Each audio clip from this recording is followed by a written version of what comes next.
নমস্কার বন্ধুরা, আমি সুশোভন আর আপনারা দেখছেন অদ্ভুত অথচ বাস্তব। আজ আমরা এমন এক অধ্যায়ের কথা বলবো যা ভারতের ইতিহাসে এক নতুন ধরনের যুদ্ধের সাক্ষী। এই যুদ্ধ সীমান্তে লড়া হয়নি, বন্দুক বা গোলাবারুদ দিয়েও এর মোকাবিলা করা হয়নি। এই যুদ্ধ ছিল আমাদের কৃষকদের পেটের ওপর, আমাদের খাদ্য সুরক্ষার উপর এক শীতল ক্যালকুলেটর আক্রমণ। আর এই আক্রমণের পেছনে ছিল আমাদেরই প্রতিবেশী দেশ চীন। চীন ভেবেছিল ভারতের সাপ্লাই চেনকে অস্ত্র বানিয়ে আমাদের কৃষকদের মেরুদণ্ড ভেঙে দিয়ে আমাদের সরকারকে নতজানু করে দেবে। কিন্তু তারা হয়তো ভুলে গিয়েছিল এটা নতুন ভারত, দ্য নিউ ইন্ডিয়া। এই ভারত নীরবে মার খায় না, এই ভারত প্রত্যাঘাত করতে জানে।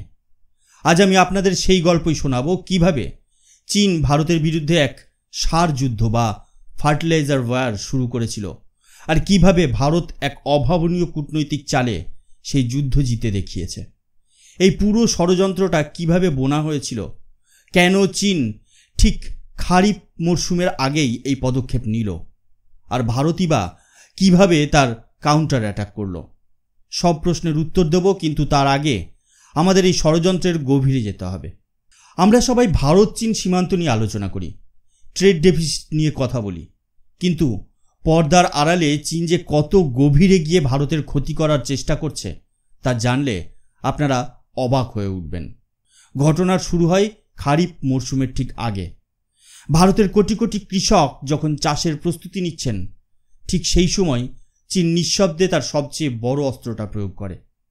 চীন ভারতকে সার, বিশেষ করে ডিএপি বা ডাই অ্যামোনিয়াম ফসফেটের রপ্তানি বন্ধ করে দেয়। এটা কোনো সাধারণ ব্যবসায়িক সিদ্ধান্ত ছিল না, এটা ছিল একটা ক্যালকুলেটেড স্ট্র্যাটেজিক মুভ। বেজিং খুব ভালো করে জানতো যে ভারতীয় কৃষির জন্য ডিএপি কতটা গুরুত্বপূর্ণ। এটা ফসলের পুষ্টির জন্য এক অপরিহার্য উপাদান। আর ঠিক সেই সময়েই এই রপ্তানি বন্ধ করার অর্থ হলো ভারতের সাপ্লাই চেইনকে পুরোপুরি পঙ্গু করে দেওয়া। চীনের এই সিদ্ধান্তকে আন্তর্জাতিক মহল উইপনাইজেশন অফ সাপ্লাই চেন বা সরবরাহ শৃঙ্খলকে অস্ত্র হিসেবে ব্যবহার করার এক নির্লজ্জ উদাহরণ হিসেবে দেখছে। চীন বিশ্বকে দেখাতে চেয়েছিল যে তারা চাইলে যে কোনো দেশের অর্থনীতিকে ধ্বংস করে দিতে পারে। তাদের উদ্দেশ্য ছিল দ্বিমুখী। প্রথমত, ভারতের কৃষি ব্যবস্থায় একটা ভয়ঙ্কর সংকট তৈরি করা, যার ফলে খাদ্যপণ্যের দাম আকাশছোঁয়া হবে এবং দেশের একটা অস্থিতিশীল পরিস্থিতি তৈরি হবে।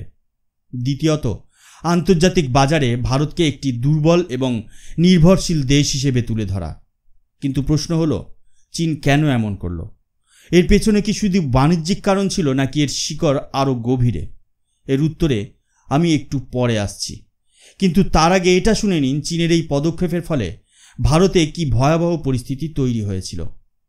খারিফ মরশুমের মুখে ভারতের ডিএপি সারের বিশাল ঘাটতি দেখা দেয়। রাজ্য সরকারগুলো কেন্দ্রের কাছে সাহায্যের জন্য আবেদন করতে থাকে। কৃষকদের মধ্যে তীব্র আতঙ্ক ছড়িয়ে পড়ে। মনে হচ্ছিল যেন দেশ এক বড় খাদ্য সংকটের দিকে এগোচ্ছে। নয়াদিল্লি যখন চীনের এই ষড়যন্ত্র বুঝতে পারে, তখন এক মুহূর্তও সময় নষ্ট করেনি। একদিকে সন্ত্রাসবাদ, অন্যদিকে ট্রাম্পের শুল্ক নীতির মতো সমস্যার মোকাবেলা করার পাশাপাশি ভারত সরকার সারের জন্য এক বিশাল কূটনৈতিক অভিযান শুরু করে। এটা ছিল এক বহুমুখী স্ট্র্যাটেজি।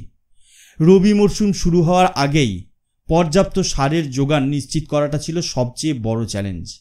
কারণ রবি মরশুম সাধারণত জুলাইয়ের শেষে শুরু হয়, আর এই মরশুম ভারতের খাদ্য সুরক্ষার জন্য অত্যন্ত গুরুত্বপূর্ণ। এই পরিস্থিতিতে ভারত তার পুরনো বন্ধুদের দিকে হাত বাড়ায় আর নতুন বন্ধুদের সঙ্গে সম্পর্ক স্থাপন করে। এই সংকটকালে ভারতের পাশে এসে দাঁড়ায় সৌদি আরব এবং মরক্কোর মতো দেশগুলো। এরা চীনের মতো বিশ্বাসঘাতকতা করেনি, বরং বন্ধুত্বের মর্যাদা রেখেছে। ভারত সৌদি আরবের সঙ্গে আলোচনা শুরু করে। এখানে জেনে রাখা দরকার যে সৌদি আরব বিশ্বের অন্যতম বড় ডিএপি সরবরাহকারী। দীর্ঘ আলোচনার পর দুই দেশের মধ্যে এক ঐতিহাসিক চুক্তি স্বাক্ষরিত হয়। এই চুক্তির অধীনে ভারত 31 লক্ষ মেট্রিক টনেরও বেশি ডিএপি পেতে চলেছে।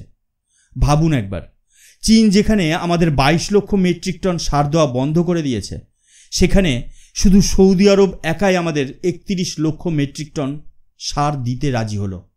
এটাই হলো আসল কূটনীতি। এটাই হলো ভারতের নতুন বিদেশ নীতির শক্তি। শুধু সৌদি আরব নয়, ভারত মরক্কোর সঙ্গেও একটি গুরুত্বপূর্ণ চুক্তি স্বাক্ষর করে। মরক্কো ভারতকে 5 লক্ষ মেট্রিক টন ডিএপি সরবরাহ করতে সম্মত হয়। তাহলে মোট কত হলো? 31 লক্ষ আর 5 লক্ষ অর্থাৎ 36 লক্ষ মেট্রিক টন। চীন আমাদের থেকে যা কেড়ে নিয়েছিল, ভারত তার থেকে অনেক বেশি জোগাড় করে দেখালো। কিন্তু প্রশ্নটা হলো, সৌদি আরব বা মরক্কো কেন ভারতকে সাহায্য করল? তাদের এতে কী লাভ ছিল? এর উত্তরে আমি আসছি একটু পরে। কিন্তু তার আগে শুনে নিন, এই বিশাল যোগানের পরেও একটা সমস্যা কিন্তু থেকেই গিয়েছিল। সৌদি আরব এবং মরক্কোর সঙ্গে চুক্তির পরেও ভারতে প্রায় 7 লক্ষ মেট্রিক টনের ঘাটতি ছিল। এই ঘাটতি পূরণ করাটা ছিল একটা বড় চ্যালেঞ্জ। ভারত সরকার সিদ্ধান্ত নেয় যে এই ঘাটতি দেশীয় মজুদ বা ডোমেস্টিক রিজার্ভ থেকে পূরণ করা হবে। এর জন্য অভ্যন্তরীণ উৎপাদন বাড়ানোর উপর জোর দেওয়া হয়। পাশাপাশি ভারত আরও একটি গুরুত্বপূর্ণ পদক্ষেপ নেয়। ভারত রাশিয়ার সঙ্গে আলোচনা শুরু করে। আপনারা হয়তো জানেন যে সারের উপর কোনো আন্তর্জাতিক নিষেধাজ্ঞা নেই, তাই রাশিয়া থেকে সার আমদানিতে কোনো বাধা ছিল না। ভারত এই সুযোগটাকে কাজে লাগায় এবং রাশিয়া থেকে সার রপ্তানি বাড়ানোর জন্য আলোচনা চালায়। রাশিয়াও ভারতের এই প্রস্তাবে ইতিবাচক সাড়া দেয়। এর কারণ কি? কারণ রাশিয়াও চীনের ক্রমবর্ধমান আধিপত্য নিয়ে চিন্তিত। তারা ভারতকে এশিয়ায় চীনের শক্তির ভারসাম্য বজায় রাখার জন্য একটি গুরুত্বপূর্ণ পার্টনার হিসেবে দেখে। এছাড়াও ভারত তার সরবরাহ শৃঙ্খলকে আরও শক্তিশালী এবং ডাইভার্সিফাইড করার জন্য মিশর, নাইজেরিয়া, টোগো, মৌরিতানিয়া এবং তিউনিশিয়ার মতো দেশগুলোর সঙ্গে আলোচনা চালিয়ে যাচ্ছে। ভারতের লক্ষ্য হল ভবিষ্যতে যেন চীন বা অন্য কোনো দেশ সারকে অস্ত্র হিসেবে ব্যবহার করে ভারতকে ব্ল্যাকমেল করতে না পারে। ভারত এক চায়না প্রুফ সাপ্লাই চেন তৈরি করতে চাইছে। এখন সেই আগের প্রশ্নে ফিরে আসি, সৌদি আরব বা মরক্কো কেন ভারতকে সাহায্য করল? কারণ তারা বুঝতে পেরেছে যে ভারত এক উদীয়মান শক্তি। ভারতের সঙ্গে সুসম্পর্ক রাখাটা তাদের নিজেদের স্বার্থেই প্রয়োজন। তারা দেখেছে কিভাবে ভারত বিশ্বমঞ্চে নিজের সম্মান অর্জন করেছে। তাছাড়া চীনের উপর অতিরিক্ত নির্ভরশীলতা কমানোটাও তাদের জন্য অন্যতম লক্ষ্য ছিল। তারা জানে যে চীন আজ ভারতের সঙ্গে যা করছে, কাল তাদের সঙ্গেও তা করতে পারে। তাই তারা ভারতের মতো এক নির্ভরযোগ্য পার্টনারের হাত ধরেছে। আশ্চর্যজনকভাবে 2023 সাল থেকে চীন ধীরে ধীরে ভারতের সঙ্গে সারের জন্য নতুন চুক্তি করার ব্যাপারে আগ্রহ দেখাতে শুরু করে। কেন? কারণ চীন দেখেছে যে ভারত তাদের ছাড়াও চলতে পারে। ভারতের কূটনৈতিক চালে চীন পুরোপুরি পর্যুদস্ত হয়েছে। সৌদি আরব থেকে সরবরাহ ক্রমাগত বাড়তে থাকায় চীনের সার কোম্পানিগুলোর উপর চাপ সৃষ্টি হচ্ছে। তারা ভারতের বিশাল বাজার হারাতে চায় না। কিন্তু আমাদের চীনের এই দ্বিচারিতা বুঝতে হবে। চীনের উৎপাদনের খরচ অনেক কম, তাই তারা কম দামে সার বিক্রি করে বাজার দখল করার চেষ্টা করবে। কিন্তু তাদের বিশ্বাস করাটা হবে একটা মস্ত বড় ভুল। এই বছরের মে-জুন মাসেই আমরা দেখেছি কিভাবে চীন হঠাৎ করে সার সরবরাহের ব্যাপারে কঠোর হয়ে উঠেছিল। ভারতীয় সংস্থাগুলিকে স্পষ্ট জানিয়ে দেওয়া হয়েছিল যে ভারতে পণ্য পাঠাবো না। এটা ছিল নয়াদিল্লির জন্য এক স্পষ্ট সতর্কবার্তা। চীনের আসল উদ্দেশ্য হল ভারতীয় সংস্থাগুলিকে চাপে রাখা। তারা চায় ভারতের কৃষি ব্যবস্থা যেন সবসময় তাদের দয়ার উপর নির্ভরশীল থাকে। তারা কম দামে সার বিক্রি করার লোভ দেখিয়ে আমাদের সাপ্লাই চেইনকে আবার দখল করতে চায়, যাতে ভবিষ্যতে তারা আবার আমাদের ব্ল্যাকমেল করতে পারে। কিন্তু ভারত সরকারের লক্ষ্য পরিষ্কার, এই সংকটকে কেবল এক মরশুমের জন্য স্থায়ী হতে দেওয়া এবং অভ্যন্তরীণ স্তরে কোনো বড় সমস্যা তৈরি হতে না দেওয়া। ভারত বুঝিয়ে দিয়েছে যে তাদের ছাড়া আমাদের চলবে এবং খুব ভালোভাবেই চলবে।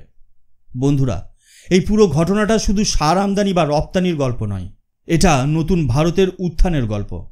এটা এক এমন ভারতের গল্প যে তার জাতীয় স্বার্থ রক্ষা করার জন্য যে কোনো চ্যালেঞ্জের মোকাবিলা করতে প্রস্তুত। চীন ভেবেছিল সার সরবরাহ বন্ধ করে দিয়ে তারা ভারতকে দুর্বল করে দেবে, কিন্তু ফল হয়েছে তার উল্টো। এই সংকট ভারতকে আরও শক্তিশালী এবং আরও আত্মনির্ভর করে তুলেছে। এই ঘটনা থেকে আমরা কয়েকটি গুরুত্বপূর্ণ শিক্ষা পেয়েছি। প্রথমত, সাপ্লাই চেনের ডাইভার্সিফিকেশন কতটা জরুরি। কোনো একটি দেশের উপর অতিরিক্ত নির্ভরশীলতা যে কতটা বিপজ্জনক হতে পারে তা আমরা হাড়ে হাড়ে টের পেয়েছি। দ্বিতীয়ত, কূটনীতির শক্তি। সঠিক সময়ে সঠিক কূটনৈতিক পদক্ষেপ নিলে সবচেয়ে বড় সংকটও মোকাবেলা করা যায়। ভারত সরকার ঠিক সেই কাজটাই করে দেখিয়েছে। তৃতীয়ত, আত্মবিশ্বাস। ভারত দেখিয়ে দিয়েছে যে আমরা আমাদের সমস্যার সমাধান নিজেরাই করতে পারি। আজ ভারত শুধু সৌদি আরব, মরক্কো বা রাশিয়ার সঙ্গেই নয়, আফ্রিকার মতো দেশগুলোর সঙ্গেও সম্পর্ক মজবুত করছে। ভারত এক নতুন গ্লোবাল সাপ্লাই চেইন তৈরি করছে, যার কেন্দ্রে থাকবে বিশ্বাস এবং পারস্পরিক সহযোগিতা। বিশ্বাসঘাতকতা বা ব্ল্যাকমেল নয়। চীনের ফার্টিলাইজার ওয়ার ব্যর্থ হয়েছে, ভারত এই অদৃশ্য যুদ্ধে জয়ী হয়েছে। এটা ছিল এক রুদ্ধশ্বাস ভূ রাজনৈতিক লড়াইয়ের কাহিনী, যেখানে ভারত তার বুদ্ধি, সাহস এবং কূটনৈতিক দক্ষতার পরিচয় দিয়েছে। এই ঘটনা প্রমাণ করে যে আজকের ভারতকে ভয় দেখিয়ে বা চাপ দিয়ে কিছু করানো সম্ভব নয়। এই জয় ভারতের প্রত্যেক নাগরিকের জয়, প্রত্যেক কৃষকের জয়। ভিডিওটা কেমন লাগলো কমেন্ট করে অবশ্যই জানাবেন। যদি আপনাদের এই ধরনের বিশ্লেষণ ভালো লাগে তাহলে চ্যানেলটা সাবস্ক্রাইব করতে ভুলবেন না, আর বেল আইকনটা প্রেস করে দেবেন, যাতে আমাদের পরবর্তী ভিডিওর নোটিফিকেশন আপনার কাছে পৌঁছে যায়। শেয়ার করুন আপনার বন্ধু এবং পরিবারের সঙ্গে, যাতে তারাও জানতে পারে এই নতুন ভারতের শক্তির কথা। আমি সুশোভন, আবার দেখা হবে অদ্ভুত অথচ বাস্তবের আরও একটা নতুন এপিসোডে। জয় হিন্দ, জয় ভারত।